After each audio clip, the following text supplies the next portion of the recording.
누가복음 강해 오늘 다 같이 보실 말씀은 누가복음 23장입니다. 오늘부터 23장을 시작하도록 하겠습니다. 누가복음 표준 킹제임스 성경 누가복음 23장 오늘 1절부터 7절까지 보시도록 하겠습니다. 표준 킹제임스 성경 누가복음 24장 1절에서 7절까지 말씀입니다. 제가 받들어 읽겠습니다. 그러자 그들의 온 무리가 일어나서 그분을 빌라도에게로 끌고 갔더라. 그리고 그들이 그분을 고소하기 시작하며 말하기를 우리는 이 사내가 민족을 오도하고 카이사르에게 공세내는 것을 금하면서 자기 스스로 그리스도 곧 왕이라고 말하는 것을 알아내었나이다 하였더라. 그러자 빌라도가 그분께 물으며 말하기를 네가 유대인들의 왕이냐 하였더라. 이에 그분께서 그에게 대답하여 말씀하시기를 네가 그것을 말하는도다 하셨느니라. 그때 빌라도가 수석 제사장들에게 그리고 백성에게 말하기를 나는 이 남자에게서 잘못을 전혀 발견하지 못하노라 하였더라.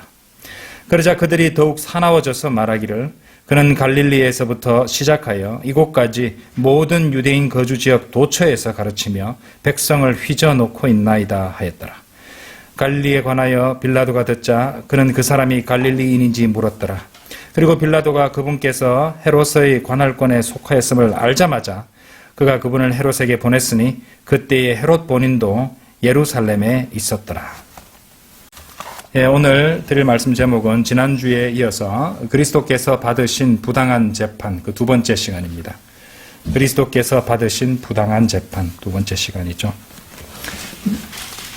이제 이 산헤드린 공회가 예수님을 이제 빌라도에게로 끌고 갑니다. 그런데 이 자들은요, 빌라도에게 예수님을 끌고 들어가서는 이 빌라도의 재판정 안으로는 들어가려 하지 않습니다. 왠지 아십니까? 그들은 자신들이 더럽혀지는 것을 원치 않았기 때문이십니다. 그들은 이제 유월절 어린 양을 먹을 수 있도록 자신들이 더럽혀지는 것을 원치 않았던 것이죠. 요한복음, 여기 본문 말씀에 하나 끼워두시고요. 요한복음 18장 한번 열어보시죠. 요한복음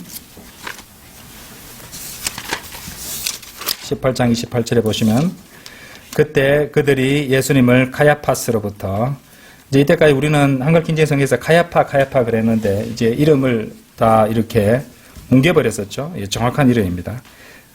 카야파스로부터 데려다가 재판정으로 끌고 갔으니 이런 시간이었더라.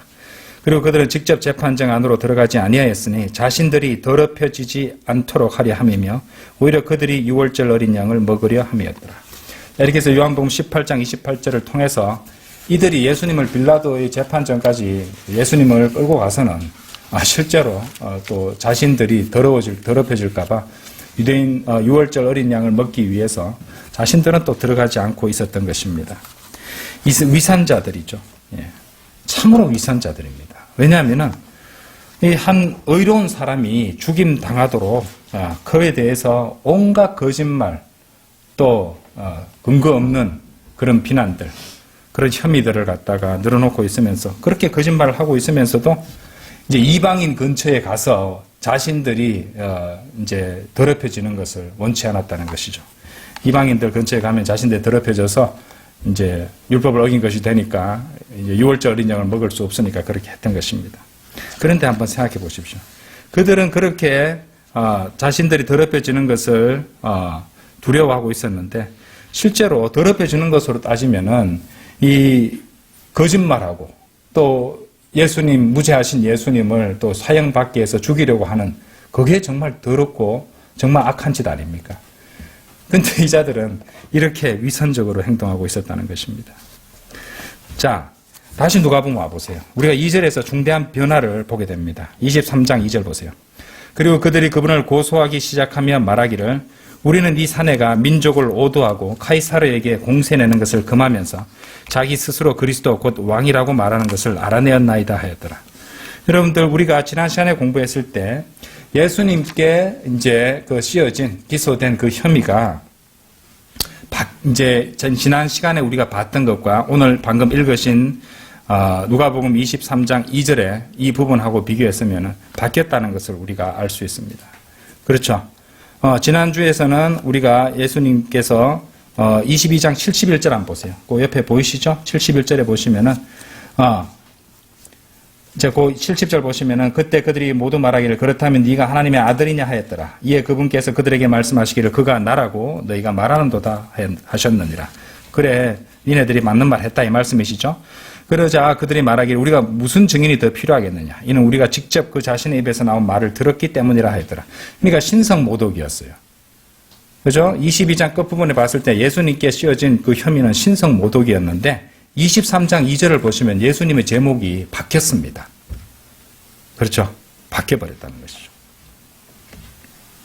빌라도에게, 이제 빌라도를 찾아갔잖아요. 자, 빌라도에게는 신성모독이 통하지 않는다고 판단을 한 겁니다, 여러분. 그렇죠? 예. 빌라도가 받아들이고 또 자신들의 뜻대로 빌라도가 예수님께 이렇게 이제 그 사형 선고를 내리도록 그 혐의를 바꿔야 했던 것이죠. 그러니까 처음에 이제 그들이 빌라도에게 이렇게 데려갔을 때 이제 별 죄목 없이도 얼버무리면서 얘기하지 않으면서 빌라도로 하여금 적결 재판 같이 이렇게 빨리빨리 처리하도록 하는 시도가 요한복음 18장에 나옵니다. 한번 다시 가보세요. 요한복음 18장 한번 열어보세요. 요한복음 18장 29절 요한복음 18장 29절 30절 그때 빌라도가 그들에게 나가서 말하기를 너희가 이 사람을 거슬러 무슨 혐의를 제기하느냐 하였더라. 무슨 혐의냐? 그렇죠? What accusation 이런 묻는 거잖아요. 그렇죠? 무슨 혐의냐? 그들이 그에게 대답하여 말하기를 만일 그가 흉악범이 아니었다면 우리는 그를 당신께 넘기지 아니하였으리라 하였더라. 무슨 혐의인지 구체적으로 말하지 않습니다. 그렇죠? 이거 묻지 말고 흉악범이니까 심한 거니까 알아서 처리해. 이런 의미죠. 근데 빌라도는 바보가 아니잖아요. 그렇죠? 예. 총독이고 산전수전 겪은 인물이고 노련한 그런 인물이었어요. 그러니까 이제 빌라도는 이제 당하지 않죠. 바보가 아니니까. 이제 그 유대인들이 자신들을 갖다가 이렇게 좀 조정하려고 이렇게 하는구나. 예. 그래서 질문을 갖다 자신이 이렇게 무슨 혐의냐고 분명히 자기는 물었는데 정확히 제시하지 않으니까. 그렇죠? 유대인들이 자신의 질문에 대해서 대답을 회피하고 있으니까 이제 그걸 곧바로 알아챘던 것이죠. 그래서 31절 보세요. 그러니까 30절 대답이 정확한 혐의가 아니니까 그때 빌라도가 그들에게 말하기를 너희가 그를 데려가서 그를 너희의 율법에 따라 심판하라 하였더라. 그렇죠? 예, 그래서 이런 말을 했던 것입니다. 예, 니네들이 처리해. 니네들이 율법에 따라 처리하면 되잖아. 내가 봐서는 뭐 별 문제도 없어 보이는데 이런 식의 관심이 없는 부분이었단 말이죠. 그러니까 유대인들은 그에게 말하기를 어떤 사람을 사형에 처하게 하는 것은 우리에게 합법적이지 않나이다 하였더라. 이렇게 말을 했던 것이죠.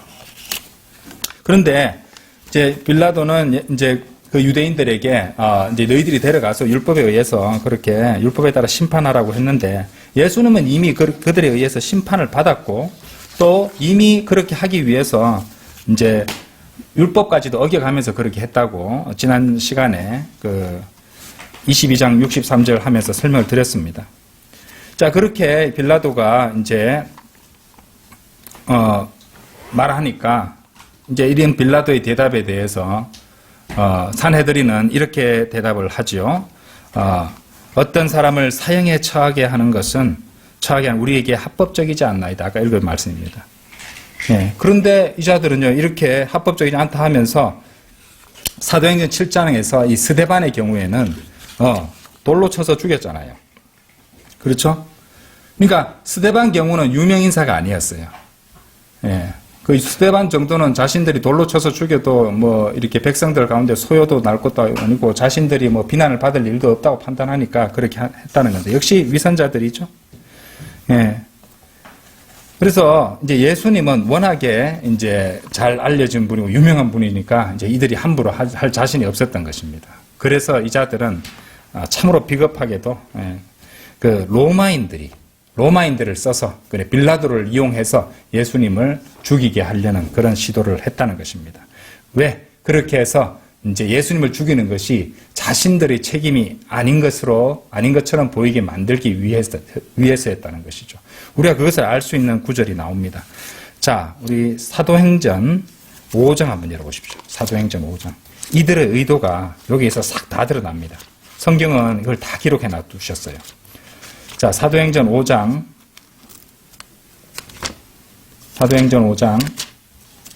펼쳐보십시오. 사도행전 5장 28절 보십시오. 사도행전 5장 28절. 말하기를 너희가 이 이름으로 가르쳐서는 안 된다고 우리가 너희에게 엄하게 명령하지 아니하였느냐. 그런데 보라, 너희가 예루살렘을 너희의 교리로 가득 채웠으니, 이거 잡으세요. 이 사람의 피를 우리에게 돌리려는 의도로다 하였더라. 보이죠? 이들의 마음속에 어떤 생각이 있는지를 갖다가 다 드러내는 말, 28절이 다 드러내는 말씀. 이 사람의 피를 우리에게 돌리려고 그렇게 예루살렘에서 이제 그리스도 이름으로 가르치고 있구나. 그러지 말라고 했잖아. 이러면서 협박하고 막 다그치고 있었던 것이죠. 그러니까 자신들은 이제 빌라도를 써서 그런 더러운 일은 이제 이방인들을 써서 대충 처리하고 자신들은 고상한 척, 그렇죠? 그러니까 이제 재판정에 들어가지 않으려는 그런 의도하고도 연결되는 부분이라고 보시면 되겠습니다. 아주 비겁하고 위선자들이었죠. 비겁한 위선자들이었습니다. 그런데 이제 이 바리새파 사람들, 이 사두개파 사람들이 그리스도에 대한 자신들의 계획을 이제 착착 이제 진행시키려고 분주히 이제 노력하고 있을 때, 하나님께서는 그 모든 것을 주관하시잖아요. 그들이 아무리 자기 계획이라든지 자신의 의지라든지 또 이런 것들을 열심히 자신들은 자기가 선택해서 그런 일을 한다 하지만 하나님께서는 그 모든 것들을 다 이용해서 성경 기록을 성취해 나가시는 것입니다.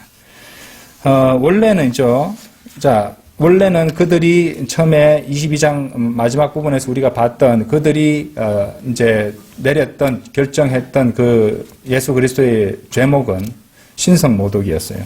원래 신성모독은요, 뭐겠습니까? 그 벌이 뭔지 아십니까? 돌로 쳐서 죽이는 겁니다. 자, 레위기 열어보세요. 레위기 24장입니다. 레위기 24장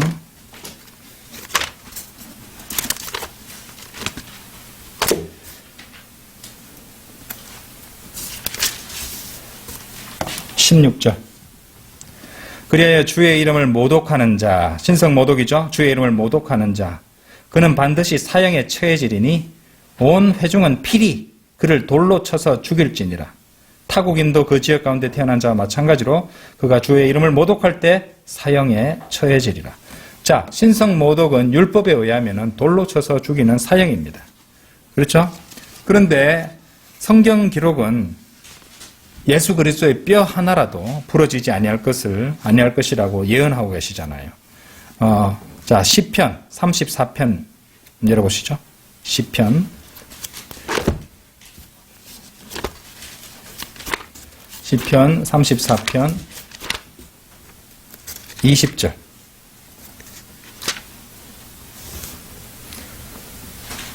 그분께서 그의 모든 뼈들을 지키시는도다. 그것들 중 하나도 부러지지 아니하는도다. 놀라운 예언이죠?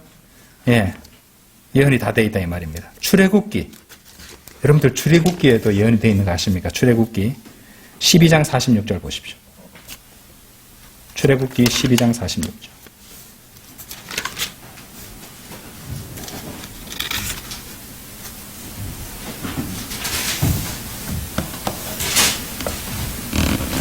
유월절 어린 양에 관한 법령에 그것이 미리 다 예표로 주어져 있습니다. 46절, 출애굽기 12장 46절. 그것은 한 집안에서 섭취되어야만 하리라. 섭취되어야 하리라. 너는 그 고기를 조금이라도 집에서 밖으로 가지고 나가지 말지니라. 너희는 그것에 속한 뼈 하나도 부러뜨리지 말지니라. 나오죠? 뼈 하나도 부러뜨리지 말지니라. 그래 나온다는 말입니다. 그렇죠?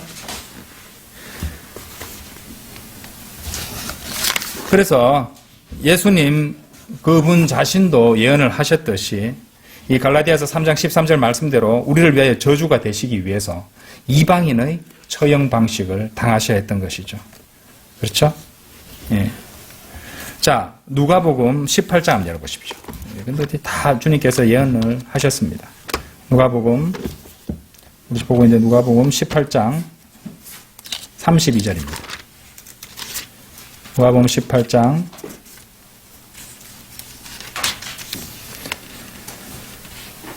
이는 그가 이방인들에게 넘겨질 것이며 이방인 나죠 조롱당할 것이요 악의적인 처우를 받으며 침뱉음을 당할 것이기 때문이라. 그런즉 그들이 그를 채찍질할 것이요 그를 사형에 처하게 할 것이라. 그런 다음에 셋째 날에 그가 다시 살아나리라. 이런 예언을 구체적으로 다 하셨는데 34절 보세요.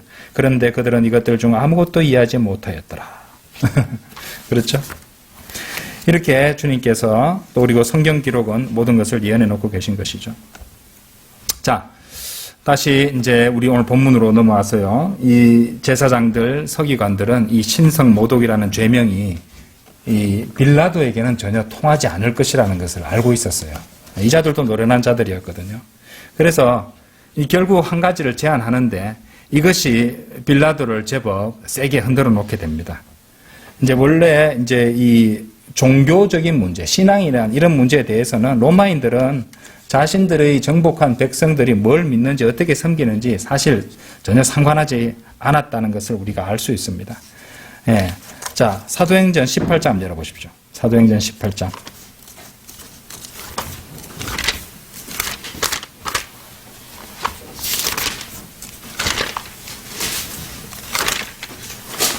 사도행전 18장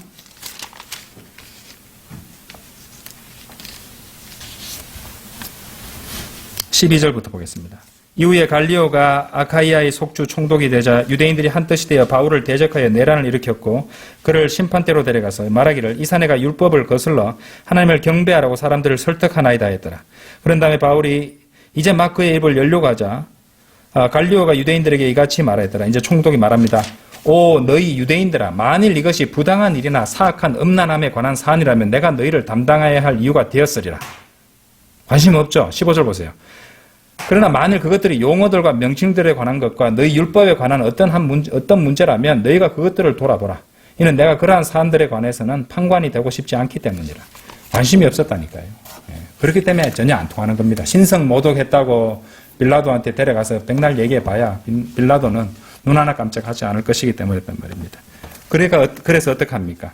이제 빌라도가 도저히 그냥 넘어갈 수 없는 죄목을 대야 됩니다. 그렇죠? 예, 그래서 예수님에 대한 이 고소가 탈세와 선동으로 우리가 바뀌게 되는 것을 우리가 보게 된다는 것이죠.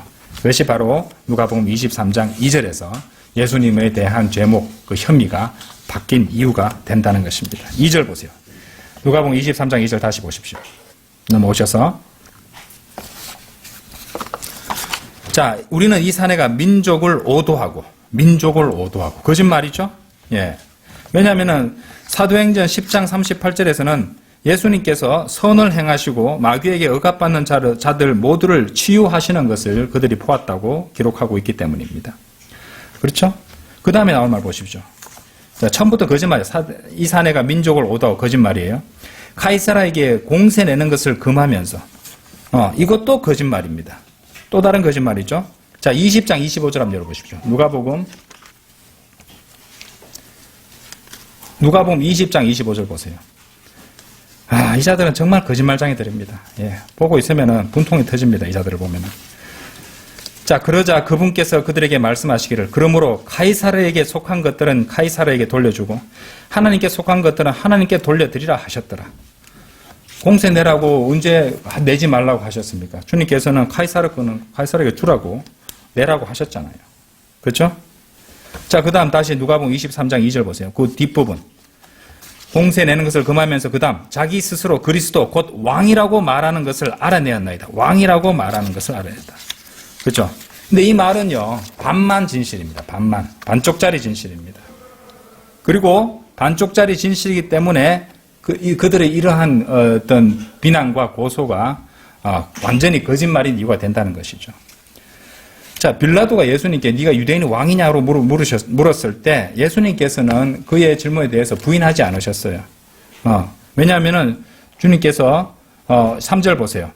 네가 유대인들의 왕이냐 하였더라. 이에 그분께서 그에게 대답하여 말씀하시기를 네가 그것을 말하는도다. 이제 영어로 you said it 이 말입니다. you said it이란 말은 you said it 하면은 맞는 말이다. 네가 그것을 말했다. 그렇죠? 그런데 여러분들 보십시오. 빌라도는 이제 로마 총독이잖아요. 그죠? 정복지에 와서 이제 그걸 다스리는데, 만일 예수님이 카이사도 아닌데 왕이다라고 이렇게 얘기하면은 그거는 대단한 엄청난 죄가 되잖아요. 그런데 빌라도는 4절에서 뭐라고 말합니까? 네가 왕이냐 하니까 왕이라 했는데 4절에서 그때 빌라도가 수석 제사장들에게 그리고 백성에게 말하기를 나는 이 남자에게서 잘못을 전혀 발견하지 못하였노라 하였더라. 그러니까 빌라도는 유대인들에 나가서 이 사람한테 아무 잘못이 없다라고 그렇게 말하고 있다는 것입니다. 로마는 자신들이 지배하는 이제 정복지에서 자신들이 세운 왕을 제외하고는 어떤 왕도 허용하지 않는데 어째서 왜 빌라도가 이 사람에게서 어떤 죄도 발견할 수 없다라고 말을 했을까요? 자, 그 이유가 이제 오늘 요한복음 18장을 계속 보면서 서로 이렇게 이제 보완하면서 내용을 확인하고 있는데 이 18장에 나옵니다. 예수님께서는 빌라도에게 이제 네가 그것을 말했다. 네 말이 맞다. 그 말씀을 하신 것이 아니고 누가복음에는 이렇게만 기록되어 있는데 요한복음 18장에서는 이런 말씀도 하셨어요. 18장 36절 열어보십시오. 요한복음 18장 36절. 잘 보세요. 예수님께서는 요한복음 18장 36절에서 빌라도에게 그분께서 왕이긴 왕인데 어떤 종류의 왕인지를 분명히 말씀해 주셨습니다. 예수님께서 대답하시기를 36절입니다. 요한복음 18장 36절. 나의 왕국은 이 세상에 속한 것이 아니니라. 이제 이러니까 아는 거예요. 빌라도도. 만일 나의 왕국이 이 세상에 속하였더라면 그때는 나의 종들이 싸워서 내가 유대인들에게 넘어가지 않게 하였으리라. 그러나 지금은 나의 왕국이 이 세상으로부터 나오지 아니하니라 하셨느니라. 여기서 제일 중요한 말이 지금은입니다. 지금은. 저번에도 한번 설명드렸었죠. 그죠? 지금은입니다. 지금은. 그러니까 여기서 이제 예수님께서 자신이 어떤 종의 왕인지를 이제 분명히 빌라도에게 가르쳐 주셨던 것이에요. 그러니까 빌라도는 이제 누가복음 23장 4절에서 나는 이 남자에게서 잘못을 전혀 발견하지 못하노라 이렇게 말했던 것입니다. 왜? 문자적이고 가시적이고 이 물리적인 왕국은 연기되어 버렸다는 말이죠. 그래서 당시에 있었던 유일한 왕국은 그리고 지금 우리 현재 이 시대까지도 그죠? 있는 이 왕국은 영적인 하나님의 나라가 아니고 하나님의 왕국 그죠? Kingdom of God 이제 하나님의 우리 표준 킹제임 성경은 정확하게 하나님의 왕국이라고 정확하게 번역했으니까 하나님의 왕국입니다. 킹덤은 왕국인데 왜 자꾸 나라로 번역합니까? 그렇죠? 예, 하나님의 영적인 하나님의 왕국이었단 말입니다. 그런데 그리스도의 왕국이 결코 이제 계속해서 절대로 나중에라도 주님께서 오시지 않도록 만들기 위해서 그런 시도를 하겠죠. 절대로 세상에 끝까지 세상에 속하지 않도록 이렇게 변개된 성경들, 부패하고 왜곡된 성경들은요, 그 구절에서 아까 말씀드린 중요한 구, now, 지금은이라는 그 단어를 삭제해버렸습니다. 그렇죠? 그러면 이제, 주님께서는 절대로 물리적인 왕국의 왕으로 안 오시는 게 돼버리니까요. 그렇죠? 그래서 항상 이제 영적인 것만 있게 만들어버리고 자신들이 제멋대로 하면서 왕국 건설에 살겠다는 그런 의도잖아요. 그 뒤에 마귀가 있는 것이죠. 그렇죠? 예. 자, 어쨌든 예수님께서 초림 당시에 그때 빌라도 앞에 서 계실 때 예수님께서 그리스도께서는 로마를 무너뜨리고 정치적인 이스라엘 왕국을 다스리는 왕이 되시려고 그곳에 계셨던 것이 아니셨어요. 그때는 그때가 주님께서 정하신 때가 아니었다는 말입니다. 그렇죠? 그래서 빌라도에게, 자, 요한복음 18장 37절 다시 한번 보세요. 요한복음 18장 37절.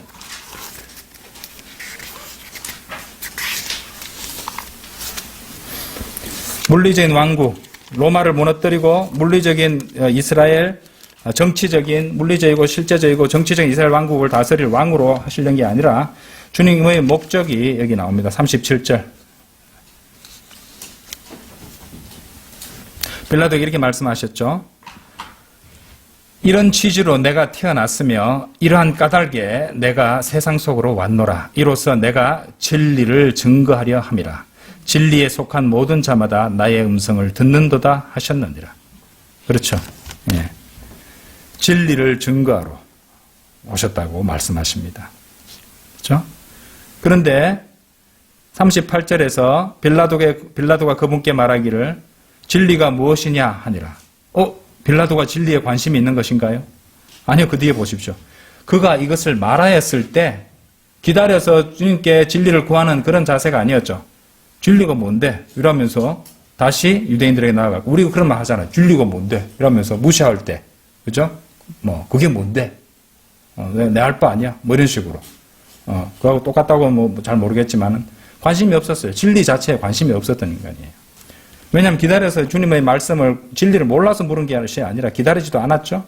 곧바로 그 말을 말하였을 때 그는 다시 유대인들에게 나아갔고 그들에게 같이 말하이라. 나는 그에게서 아무런 잘못도 발견하지 못하였노라. 유대인의 왕이라고 하는데 이것은 지금 이 세상에 물리적이고 실질적인 그 유대인의 왕이라고 말하는 게 아니니까 이거는 무슨 생각 속에서 그런 건가? 아니면 종교적인 그런 신념인가? 이런 식으로 판단을 했던 것이겠죠. 그러니까 이건 별 문제가 안 된다고 빌라도는 판단했다는 것입니다. 자, 그래서 빌라도라는 재판장이 여기서 판결을 내린 겁니다. 무죄. 나는 이 남자에게서 아무런 잘못도 발견하지 못하였노라. 무죄라고 말한 것이에요. 예수님은 어떠한 로만법도 위반한 것이 아닙니다. 빌라도가 자기 입으로 무죄라고 말했잖아요, 지금. 그럼 어떻게 돼요? 석방해야죠. 석방해야 되는 상황입니다. 여러분 한번 보십시오. 이 재판이 얼마나 부당한지 한번 보십시오. 한 남자가 재판으로 끌려오죠. 그리고 판사는 그가 무죄임을 알게 됩니다. 풀려났어요? 결코 풀려나지 않습니다. 그렇죠? 예. 사실 주님께서는 이 똑같은 혐의로 그러니까 두 번 재판을 받으신 것이에요. 그렇죠? 예.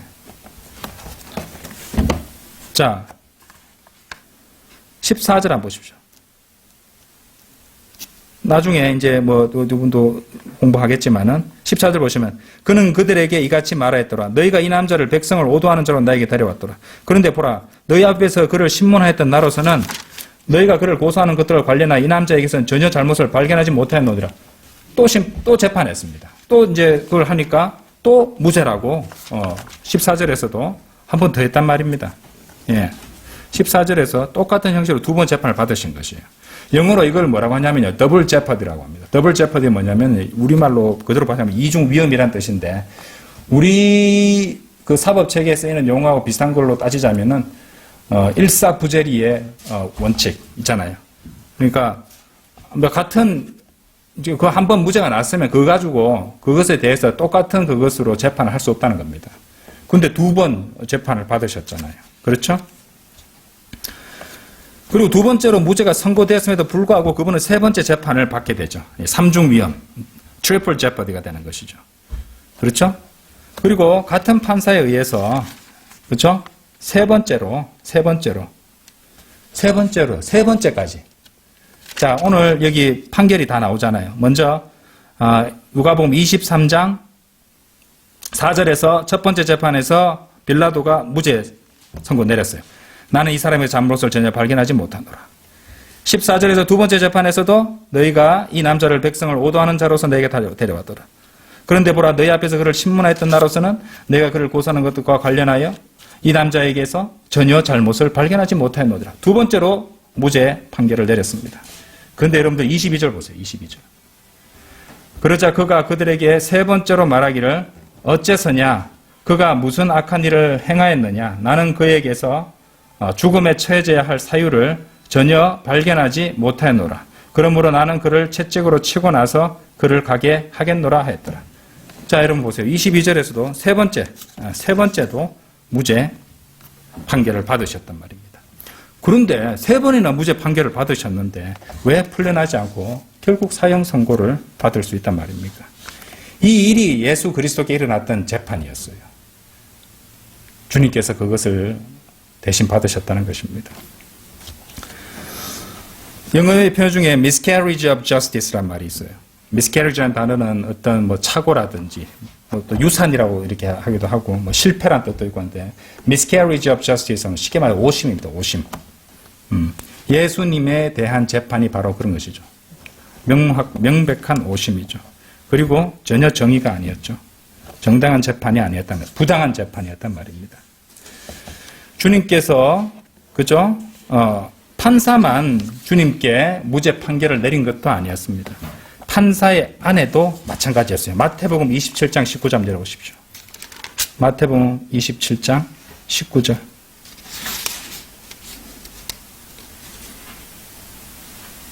그가 심판대에 앉았을 때 그의 아내가 빌라도의 아내입니다. 그의 아내가 그에게 사람을 보내며 말하기를 당신은 그 의인과 아무 상관도 하지 마소서. 이는 제가 이날 한 꿈속에서 그로 인하여 많은 것들로 고통받았기 때문이니이다 하였더라. 판사의 아내가, 빌라도의 아내가 의인이라고, 죄 없다고 그렇게 말을 했죠. 그리고 27장 4절 보십시오. 마태복음 27장 4절. 주님을 배반하여 팔아넘긴 자도 주님의 무죄를 인정했습니다. 말하기를 내가 그 무고한 피를 팔아넘긴 것으로 인하여 나는 죄를 지었노라 하였더라. 판사도 무죄라고 했죠. 판사의 아내도 무죄라고 했죠. 예수님을 배반하여 팔아넘긴 자조차도 무죄하다고 무고한 피를 팔아넘긴 것으로 인하여 나는 죄를 지었노라 이렇게 자백을 했다는 것입니다. 그리고 심지어요. 다시 누가복음 돌아오십시오. 23장 47절 보세요.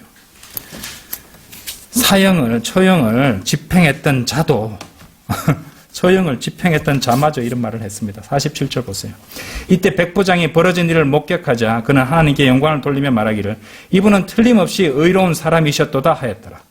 성령님께서는 주의 깊게 이 모든 것들을 기록하게 하셨습니다. 주님께서는 의로운 자로서 그렇죠? 우리들을 대신하신 것이 우리 죄인들을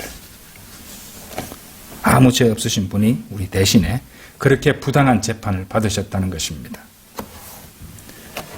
주님께서는요, 한때 그분의 대적들에게 이렇게 말씀하신 적도 있었습니다. 요한복음 8장 열어보십시오. 요한복음 8장 46절 보세요. 너희 중에 누가 나에게 죄가 있다고 입증하겠느냐? 그리고 내가 진리를 말하는데도 어찌하여 너희는 나를 믿지 아니하느냐? 그렇죠? 아무도 입 하나 끔뻑하지 못했다는 말입니다. 그렇죠? 주님께서는 이 성경에서는 곳곳에서 주님께 전혀 죄가 없으신 무죄한 분이시라는 것을 오늘날의 이 사법 시스템을 잘 알고 있는 전문가가 와서 봐도 그렇죠? 예, 전혀 부당한 재판이었고 주님께는 어떠한 죄도 없었다는 것을 성경 기록을 통해서 다 확인할 수 있습니다. 증거가 차고 넘칩니다. 자, 죄가 없다고 말하니까 이 유대인들이 태도를 한번 보십시오. 5절 보세요. 그러자 그들이 더욱 사나워져서 말하기를 더욱 화나고 더욱 화를 내고 더욱 분개했던 것입니다. 살기등등했어요. 그러면서 하는 말이 백성을 휘저어놓고 있나이다. 백성을 휘저어놓고 있나이다. 로마에 반대해서 로마에 대항해서 백성을 휘저어놓은 것이 아니었죠. 주님께서는 세리, 창녀 그리고 죄인들이 바로 잡히도록 그들의 마음을 휘저어놓으셨던 것입니다. 그리고 주님께서는 그분을 반대하는 바리새파 사람들, 서기관들, 사두개파 사람들을 휘저 놓으셨죠. 왜? 그 위선자들을 반대해서 그 위선자들에 거슬러서 그들의 진리를 선포하셨기 때문이었죠. 하지만 주님께서는 결코 약탈하고 폭동과 반란을 일으키도록 백성들을 휘저 놓으지는 않으셨던 것입니다. 자, 5절 한번 보고 뒤에 부분 보세요. 그는 갈릴리에서부터 시작해서 이곳까지 모든 유대인 거주 지역 도처에서, 자, 갈릴리에서부터 시작해서 이곳까지, 그럼 갈릴리에서부터 이곳까지 모든 유대인 거주 지역 도처에서, 거주 지역 도처에서, 가르치며 백성을 휘저어 놓고 있나이다. 그러니까 원래 이제 유대인 하면은 남한국 유다에 있는 이스라엘을, 이제 이스라엘인들을 가리키는 거잖아요. 그렇죠? 나중에 다니엘서 5장 13절 열어보십시오. 그런데 여기서는 갈릴리에서부터 시작한다 그랬잖아요. 갈릴리에서부터 시작하여. 그러니까 북왕국 이스라엘, 이제 북쪽 북부 지역이잖아요. 갈릴리는. 그것도 포함하고 있다는 것입니다. 그래서 베드로는 갈릴리 어부였잖아요. 유다 출신이 아니었습니다.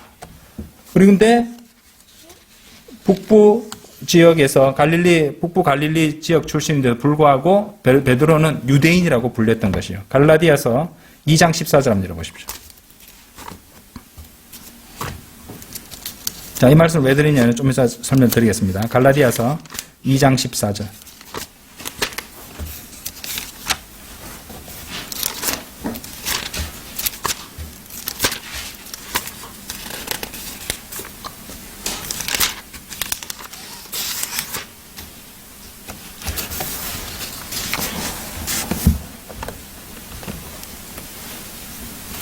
그러나 내가 그들이 복음의 진리에 따라 올바로 살아가지 아니하는 것을 보았을 때 그들 모두 앞에서 내가 베드로에게 이렇게 말하노라. 갈릴리 어부 베드로에게 뭐라고 말합니까? 네가 유대인일지라도 이방인들의 방식을 따라 살고 유대인들처럼 살지 아니하는데 어찌 네가 이방인들에게 유대인들처럼 살라고 강요하느냐. 베드로 보고 유대인이라고 말하고 있잖아요. 그렇죠? 갈릴리 출신인데도 유대인이라고, 유다 사람이 아닌데도 유대인이라고 말한다는 것이죠. 왜 이제 제가 이 말씀 드리냐면요. 그 반유대주의자들이 이제 주장할 때 유대인들은 구약에서 하나님께서 선택하신 민족이 아니다. 뭐 이렇게 주장하는 자들이 있는데 그것이 거짓말임을 증명하는 그런 자료가 된다고 제가 잠시 언급을 드린 것입니다. 자, 이렇게 해서 이제 빌라도는 이제 예수님께 어떤 죄도 없다고 판단하니까 또 그냥 막 풀어주려고 해도 유대인들이 종교 지도자들이 막 저렇게 화를 내고 날뛰고 있으니까 곤란한 입장이 됐어요. 그래서 예수 그리스도를 갖다 보내버리려고 애를 쓰고 있습니다. 왜냐하면은 이 빌라도 같은 경우는요, 로마에 이제 이렇게 자신이 좀 밉보인 그런 전력이 있었기 때문입니다.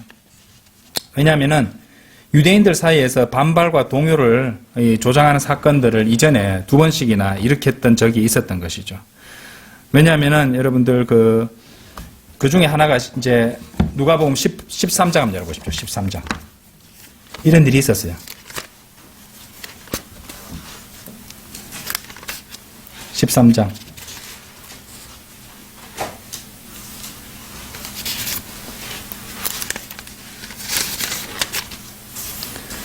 그 즈음에 어떤 이들이 같이 있으면서 갈릴리인들에 관하여 그분께 알렸으니 빌라도가 그들의 피를 그들의 희생제물들에 섞었다는 것이라.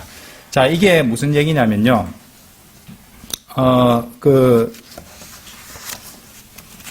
이제 당시 이제 있었던 말이 있었어요. 팍스 로마나라는 말인데 우리말로 번역하면은 로마의 평화라는 말입니다. 그래서 로마가 지배하는 지역에서 이렇게 평화롭게 살게 해준다는 것인데, 따지고 보면은 로마의 평화를 위해서 정복지를 갖다 착취하는 그런 구조였던 것인데, 어쨌든 총독을 보내놨는데 거기서 이렇게 정복지의 그 주민들이 반란을 일으키고 소요를 일으키는 것이 바람직한 것이 아니잖아요. 관리 잘 못하는 것이 돼버리잖아요. 근데 실제로 이 빌라도 같은 경우에는 이 성전들에서 희생제를 바친 유대인들을 군사를 보내가지고 얼만간을 죽였기 때문입니다. 이제 그런 사건이 있어서 문제를 일으킨 적이 있었던 것입니다. 그래가지고 그 비슷한 이제 또 소요가 일어나게 되면은 자기 입장이 굉장히 곤란해지고 완전히 신임도 잃게 되고 자기 자리도 이렇게 빼앗길 수 있게 되는 그런 상황이 되기 때문에 이 가급적 유대인들의 비위도 맞춰주면서 또 자신이 처해 있는 여러 가지 불안한 이제 나중에 보는 빌라도는 예수님을 풀어주려고 애를 쓰는 모습도 나옵니다. 이제 무섭거든요. 예. 그래서 애를 쓰고 하는데 빠져나가려고 그렇게 애를 썼던 이유가 다 그런 상황에 처해 있었기 때문이었어요. 또 이렇게 유대인들이 들고 일어나면은 나는 완전히 못 보여서 내 자리도 보존 못하고 쫓겨나기 십상인데 이거 어떻게 처리해야 되지 하고 고민을 많이 했을 것입니다. 그래서 이제 다시 누가복음 23장 돌아오셔서 6절 보세요. 자, 갈릴리에 관하여 빌라도가 듣자 그는 그 사람이 갈릴리인인지 물었더라. 그리고 빌라도는 그분께서 헤롯의 관할권에 속하였음을 알자마자 그가 그분을 헤롯에게 보내자. 옳구나. 갈릴리 헤롯의 관할권이구나. 아, 이건 내가 안 처리해도 되겠네. 처리하지 않아도 되겠네. 그래서 잽싸게 헤롯에게로 보내버리는 내용이 나오는 것이에요. 예, 빠져나오고 싶었던 것이거든요. 그렇죠? 어련하죠? 그렇죠? 헤롯의 관할권이라고 생각하고 헤롯에게 그 문제를 처리하도록 골칫거리를 돌려버리려고 했던 것입니다. 자, 그 뒤에 어떤 일이 일어난지는 다음 시간에 계속해서 공부하시도록 하겠습니다. 다 같이 기도드리겠습니다.